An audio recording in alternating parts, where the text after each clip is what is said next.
Bienvenidos, Masa Crítica en Iquique Televisión. Estamos grabando este programa el día 12 de diciembre, un día que va a pasar a la historia, por lo menos de este año, ¿cierto? Por un nuevo altercado en el Consejo Regional que ha sido trending topic en todas las redes sociales, está en todos los portales de internet.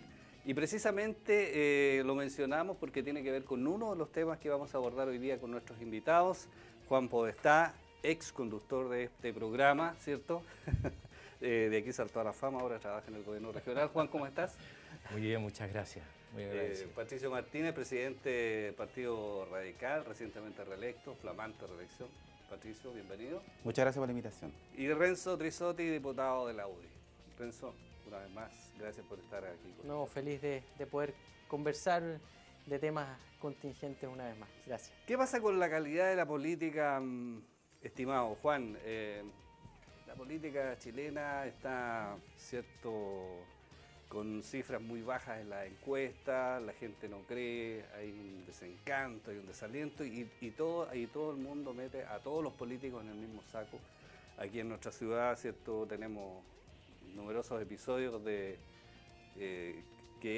han ocurrido cosas, cierto, en el Consejo Regional, en fin. Y antes de que tú partas con el análisis, ¿cierto? Se me olvidaba presentar a Omar Wheeler. ¿Sabes por qué se me olvidó? Porque en el programa pasado no estuvo Omar. Entonces, por eso le hice esta broma, ¿sí? Para que no nos deje más solos ni abandonados. Omar, ¿cómo estás? Bien, ¿Ah? bien. Ya. ¿Por qué no estuviste en el programa pasado? Me dejaste solo con la cumbre presidencial que tuvimos. Otros compromisos ineludibles. Tuvimos a dos presidentes, al presidente del puerto y al presidente de la SOF. Bueno, vamos con el análisis, Juan, a ver por dónde lo podemos abordar. Mire, ¿Son todos malos los políticos chilenos o qué? Yo preferiría reducirme un poco a la esfera local, ya para ver si pueden salir cosas nuevas. Y visto la prestancia de los otros dos hombres de la conversación, quiero hacer 4 o 5 aseveraciones para ver cuál de ellas molesta y le damos una. Es que yo creo que los profesionales de esta región y de las regiones en general no son profesionales. Es decir, si nos damos cuenta, los políticos no son profesionales. El 99.99% de los políticos locales tienen que hacer esfuerzos ingentes para sobrevivir, tienen que trabajar. O sea, para ellos la política es algo que está ad hoc. Pruebas al canto es que de los 3 que estamos acá, en realidad Renzo podría decirse un político profesional porque vive para esto, ¿ya? Yo creo de que ese es un problema que complica, porque en la medida en que yo no tengo políticos profesionales, obviamente eso trae otras consecuencias, ¿ya? Por ejemplo, que los políticos locales no tengan una visión de región dispersa, ¿ya? Claro, porque en la medida en que Renzo y en la medida en que incluyamos a Patricio se dedican profesionalmente a esto, tienen tiempo para reflexionar y ordenar los argumentos, ¿ya? Y además que en la medida en que los políticos no son profesionales, van acompañados de partidos débiles también, débiles o muy dependientes del centro metropolitano, ¿ya? Yo diría de que esta falta de profesionalismo en los partidos políticos en esta región o en la de Arica, en la Antofagasta, no dan cuenta de los escenarios que ocurren en la región, es decir, no dan cuenta de los problemas que vive la región. Yo diría que eso es mi eje central del análisis. Patricio, precisamente yo quería plantear el tema porque a estas alturas del partido, ¿cierto? Y dado la composición de nuestro Consejo Regional, del Consejo Municipal y lo que ha pasado en los últimos 20 años fácilmente aquí en la ciudad, uno se da cuenta que efectivamente la gran mayoría de las personas que participan de la política y que están en estos puestos son personas que a veces ni siquiera han terminado la enseñanza media o les cuesta acreditar la enseñanza media. Entonces ahí hay una cuestión, digamos, respecto a lo que acaba de señalar Juan, de esta falta de profesionalismo en los políticos locales. ¿Tú coincides con eso? No, yo no coincido con eso. ¿No? Yo no creo que un dirigente político, un líder, tenga que tener ciertos requisitos académicos para tener una posición profesional en el sentido del quehacer, no del título. No. Oye, yo tengo la mejor de las Expliquémosle a la gente, Claro. a ver. Mira, por ejemplo, me acuerdo yo a un ¿A qué te exdiputado, refieres con político profesional? un exdiputado demócrata cristiano como Manuel Bustos, por ejemplo, u otro dirigente sindical como Clotario Bles, eran profesionales de la política, ¿ya? No que dependieran, no que dependieran de... como un título académico. Claro, no es título ¿Qué académico, significa ser profesional político? es un tipo que se dedica a construir regiones y a construir países. ¿Ya? Es una persona que se dedica a convocar, es una persona que le interesa el tema de impulsar el poder hacia A, B o C posición, ¿ya? Pero no, en ningún caso... ¿Que recibe un pago o una contraprestación? No. Lotario Bles, por ejemplo, él no tenía título y no recibía ingresos. Yo creo que tenemos que aclarar el asunto, el tema, porque aquí no existen los políticos profesionales. Aquí existe el oficio, ¿no es así?, de que una persona que tiene determinada concepción valórica, política, pretende, ¿no es así?, a través del ejercicio de la política, que no es más que el espacio a través del cual se construyen las soluciones colectivas, permita, ¿no es así?, a través de esta visión particular, desarrollar una gestión que permita mejorar la calidad de vida o el entorno social en que se desenvuelve. Es un oficio. Esto no tiene ninguna relación con tener un título profesional ni que la política sea una profesión, sino que es un oficio que no vamos a decir que como cualquier otro, pero es un oficio que se aprende, ¿no es así?, de acuerdo a las vocaciones que uno tiene. Y no se requiere para ello tener título profesional y ni pertenecer a ninguna agrupación, casta, etc. Incluso la Constitución nuestra establece una discriminación en cuanto a que no permite que los dirigentes sindicales, por ejemplo, sean candidatos al Parlamento. Entonces hay una discriminación ahí que los dirigentes de los trabajadores, que son los que más conocimiento tienen de la realidad que les toca vivir, ¿no es así?, a los trabajadores, al entorno, a su familia, al proceso productivo, etcétera, no pueden intervenir en el Parlamento. Yo creo que el tema no va por ahí, y permíteme usted señalar que no debemos generalizar, ¿no?, sobre un hecho puntual que dice relación con la subjetividad de las personas. Dos personas que no tienen no tienen la suficiente capacidad de controlar sus frustraciones en un espacio de debate político, no podemos entrar a generalizar de que estamos en una crisis de la calidad de la política. Lo que sí existe es una crisis de representación de la política, pero eso es una inercia, es una realidad que por lo menos tiene más de 100 años, porque yo siempre lo hemos conversado con Juan en diferentes espacios o a través de los medios de comunicación. Hay un libro fundamental que escribió Robert Mitchell en 1910. Robert Mitchell, un sociólogo fundamental, ¿no así?, de Alemania, que escribió en 1910 un libro que se llama Los partidos políticos, y si uno lo revisa, hace más de 100 años, se encuentra con los mismos problemas aquí. Que hay políticos que pelean, que hay políticos que son elitistas, hay políticos que utilizan la política para beneficio propio, etc. Inclusive, era tal la realidad que reflejaba en ese libro Robert Mitchell, que incluso creó la famosa ley de hierro de la oligarquía. Uno lo debe saber muy bien nomás, la famosa ley de hierro de la oligarquía, que establece las inercias de los procesos políticos. Terminó adhiriendo al nazismo porque consideraba que la democracia era desastrosa, porque lo único que existían eran políticos que se querían aprovechar, etcétera, etcétera.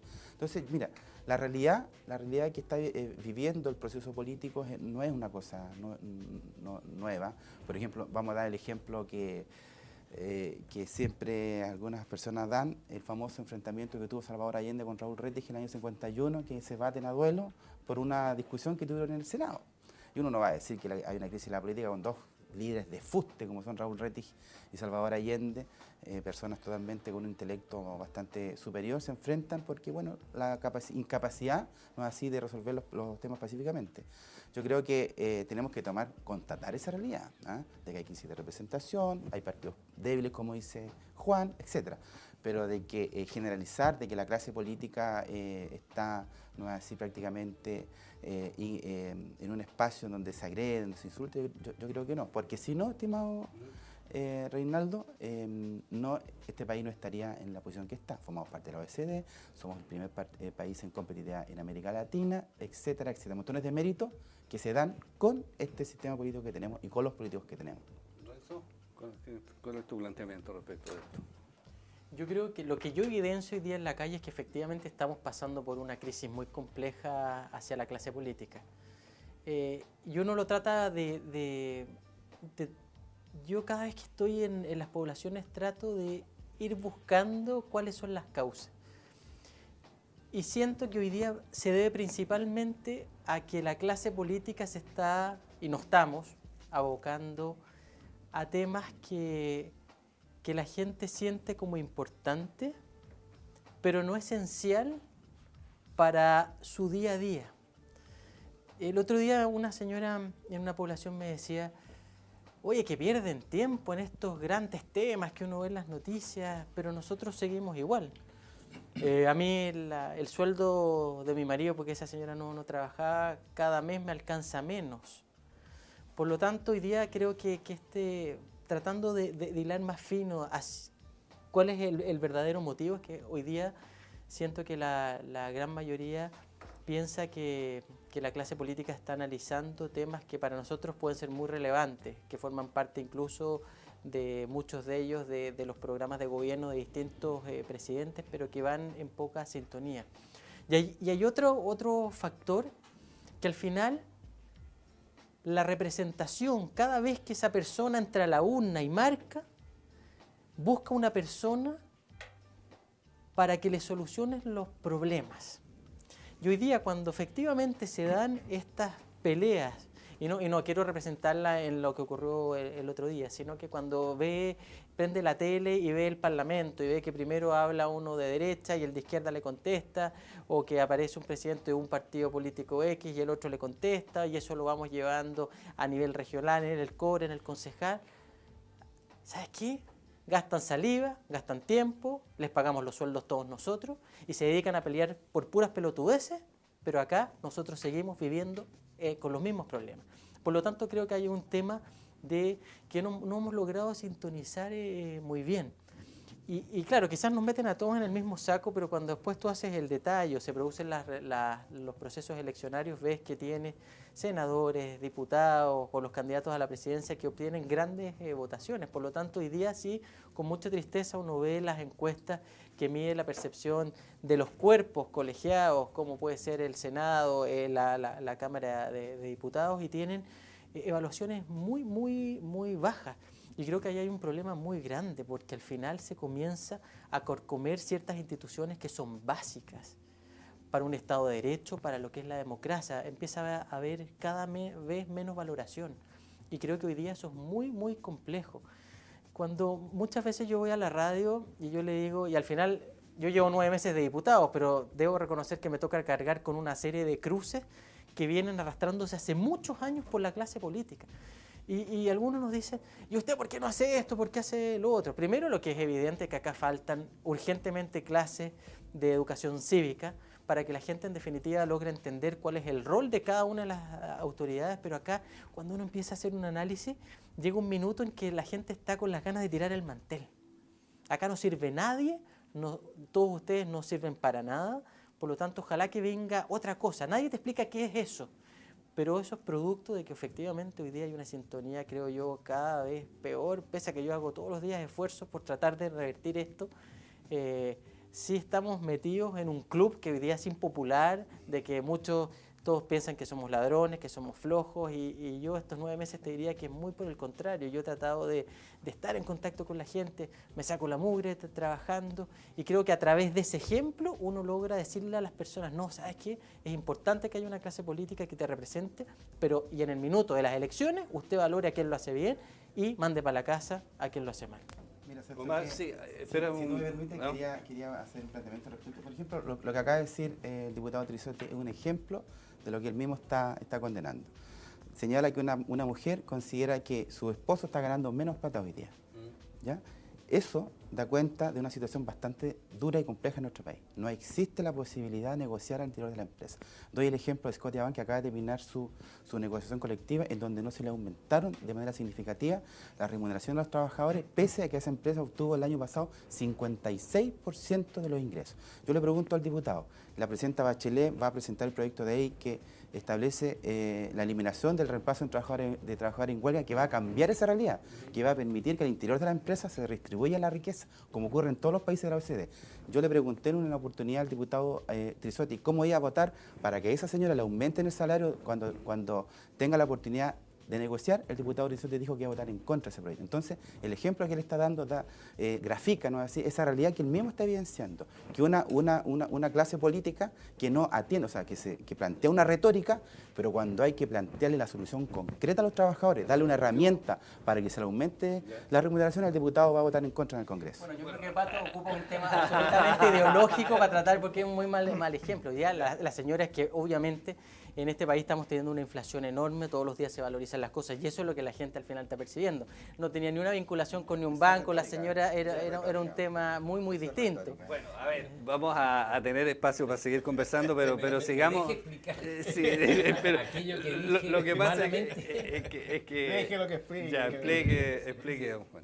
Lamentablemente cometí un error de dar por supuesto, dar por sabido. Patricio, un político, en mi opinión, es una persona dedicada 100% al tema del poder, al tema de luchar por el bien común, luchar por el bienestar social. Incluso tiene una visión especial de las cosas, tiene una forma distinta de entender los problemas de una sociedad. O sea, no tiene que ver con título académico, con grados académicos, no. Es una persona que se dedica a una actividad, no cualquiera, a una actividad que tiene por centro el tema del poder. ¿Ya? Eso era. A ver, Omar, yo quiero echarle un poco de leña al fuego porque Patricio, cierto... Ya le puso... Le puso un poquito, atizó un poquito el fuego. Y yo quiero representar a la gente. Y cuando digo yo que la gente no está preparada, o que no tiene educación, o que esto o lo otro, al final tú escuchas y dices, a ver, la gente se involucra en la política, captura a los partidos políticos para, por anga o por mangas, tener algún rédito posterior, ¿ya? A través de componendas, arreglines, lo que quiera, digamos. Eso es lo que la gente comenta todos los días en todas partes, ¿ya? Entonces, dice, no están los mejores, no están las personas, ¿cierto?, que eventualmente podrían ser un aporte para el país. ¿Por qué? Porque se restan, no quieren participar de estas componendas, de esto. Y uno cuando ve, ¿cierto?, el comportamiento a veces, ¿cierto?, del Consejo Regional o del Consejo Municipal acá en nuestra ciudad, tiende a creer que la gente tiene razón cuando opina de esa manera. ¿Y cuál sería la pregunta? ¿Qué piensas tú? A ver, yo creo que acá hay un problema estructural. Y los problemas estructurales los comenzamos más bien a vivenciar. Y cuando digo que hay un problema estructural, por ejemplo, frente a la introducción que tú haces, bueno, hagamos una cosa simple, que todas las autoridades, no puedan ser reelegidas por más de 2 periodos, incluido hasta el presidente del club deportivo. O sea, como norma general, porque eso te permite, ¿verdad? ¿Para resolver qué cosa, María? Con eso. ¿Resolver qué cosa? Tú provocas cambios necesarios en las conducciones. ¿Ya? Si en el caso de un partido, por ley, puede ser reelecto 2 veces, o digamos 6 años, puede ejercer máximo 6 años, 3, ahí verá, ¿ya? Pero tú tienes que dar espacio, porque yo le encuentro cierta razón al análisis de Reinaldo. Cuando tú ejerces por mucho tiempo una función, ya generas redes. Eso se llama oligarquía. Entonces, ¿sabes qué? Así se llama oligarquía. Bueno, yo soy anti-oligárquico. Entonces, en un sistema democrático, en una sociedad democrática, quizás tendríamos que preguntarnos si Tarapacá, específicamente, tiene en su concepción una concepción democrática de la vida, una concepción democrática de la vida social. ¿Ya? Y a lo mejor no lo tiene. Y por eso vivimos continuamente en torno a caudillos. Yo ni siquiera digo liderazgo, a caudillos. ¿Ya? Y el caudillo evita lo que yo creo que en algún momento intentó introducir Juan, la reflexión sobre sobre el ejercicio del poder. ¿Cómo reflexionamos en esta región sobre el ejercicio del poder en los 3 niveles que hoy día tenemos? A nivel local, a nivel regional y a nivel de parlamento. ¿Dónde se reflexiona el poder? Acá en la región. Ese espacio hoy día no existe. Y no creo que alguna vez haya existido. Porque si ejerciéramos eso, no solamente recuperar la educación cívica, sino como una práctica social, habitual, en que los diputados dan una conferencia, una charla, etc. Yo me eduqué en universidades donde los ministros iban a dar conferencias. Entonces, y es ministro de diversas tendencias, y tú te comienzas a formar una concepción de que, hay una diversidad. Y por lo tanto, cuando yo discuto en la diversidad, entiendo que tengo que ser tolerante. Y construye entonces, desde su discusión más básica en la sociedad, el sentido de la tolerancia. Pero cuando eso no ocurre, ya aparece la oligarquía que como tal se va a defender. Omar, mira, lo que pasa es que yo te hice esa consulta porque yo estoy de acuerdo con que evitar la reelección, porque eso genera la instalación de redes, que es lo que en ciencia política se denomina el concepto de oligarquía, un grupo que se perpetúa en el poder utilizando los mismos medios que le da esa capacidad. Pero no demos a entender a la comunidad que aquí nosotros en la región no tenemos la capacidad de acceder a una buena formación. Por ejemplo, yo tuve como profesor a Jorge Tapia Valdés en la Escuela de Derecho de aquí. Jorge Tapia Valdés fue ministro de Educación de Salvador Allende y de Justicia, y una de las personas más notables en materia constitucional. Fue director de esta Escuela de Derecho y fue mi profesor de Derecho Constitucional. Y hoy Chile en Israel. Fue embajador de Chile en Israel, que es citado en libros en Italia a propósito de temas constitucionales. Aquí en Iquique está enseñando ni más ni menos que el Premio Nacional de Historia. ¿Te fijas? Entonces no establezcamos que tenemos una diferencia, que prácticamente estamos en una época que aquí no podemos acceder al conocimiento, a figuras de ese nivel intelectual. Yo lo que llamo siempre a la moderación y a la prudencia. Mira, yo le voy a hacer una concesión a diputado Trisotti, que acaba de decir que estamos desconectados. Mira, un ejemplo bastante concreto. La semana pasada el INE señaló que nuestra región tenía el peor índice de desarrollo y de crecimiento del país. Somos número 15 de entre 15 regiones. Tenemos un decrecimiento de menos 11%. ¿Y cómo respondió el equipo de gobierno? El gabinete del gobierno regional se fueron a celebrar el cumpleaños del director de la Corfo. Apareció en la prensa la noticia que los sorprendieron algunos manejando sin licencia a conducir, que estaban en estado de ebriedad, etc. Eso, y te lo voy a conceder al diputado, efectivamente denigra la acción de la gestión política. Y eso yo lo condeno de manera drástica. No son las formas en que la gente espera de la moderación que deben tener nuestras autoridades. Estaban ahí prácticamente 40 seremi y directores de servicio, se mandaron fotos por las redes sociales. Hoy día cualquier persona pudo ver cómo estaban esas autoridades celebrando, ¿no es así?, una fiesta, cuando precisamente en la región se estaban dando las cifras de peor crecimiento del país. Eso determina desempleo, baja en las remuneraciones y mala calidad mala calidad de vida para la región de Tarapacá. Eso sí que es una muestra de lo negativo y lo pernicioso que puede ser para la gente la actividad de ciertos dirigentes políticos. Bueno, vamos a hacer un alto, ¿cierto?, en nuestro programa. Se nos pasó volando el primer bloque. Estamos en Masa Crítica en Iquique Televisión. Vamos a la pausa y ya estamos de regreso con ustedes. Porque el fuego está ahí. Está calentito.